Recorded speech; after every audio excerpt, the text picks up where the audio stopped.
अस्सलाम वालेकुम व्यूवर्स, कैसे हैं आप सब। उम्मीद है आप सब खैरियत से होंगे।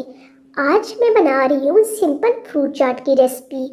ये जायके में बहुत ही बेहतरीन और लाजवाब होती है और झटपट बनने वाली आसान सी रेसिपी है। हमारे घर में यही फ्रूट चाट बनाई जाती है। इसे आम रोटी में भी बनाया जाता है और रमज़ान में भी। तो फिर चलते हैं आज की रेसिपी की तरह। सबसे पहले लेंगे हम खाली बाउल। इसमें डालेंगे हम चौथाई कप के करीब स्ट्रॉबेरी,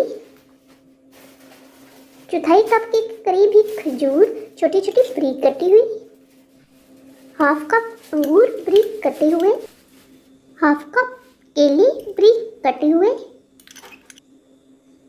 हाफ कप सेब बारीक कटे हुए और आखिर में डालेंगे हम 2 चम्मच चीनी। अब हम इन तमाम चीज़ों को अच्छे से मिक्स करेंगे।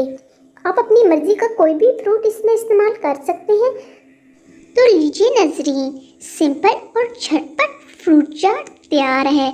फ्रूट चाट हर घर में बनाने का तरीका थोड़ा सा मुख्तलिफ होता है।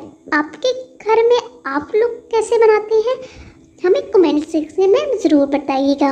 और अगर आपको हमारी आज की रेसिपी अच्छी लगी तो इसे अपने फ्रेंड्स और फैमिली के साथ शेयर कीजिए और हमारे चैनल को सब्सक्राइब कीजिए। मिलते हैं फिर किसी नेक्स्ट वीडियो में एक नई रेसिपी के साथ। तब तक के लिए अल्लाह हाफिज़।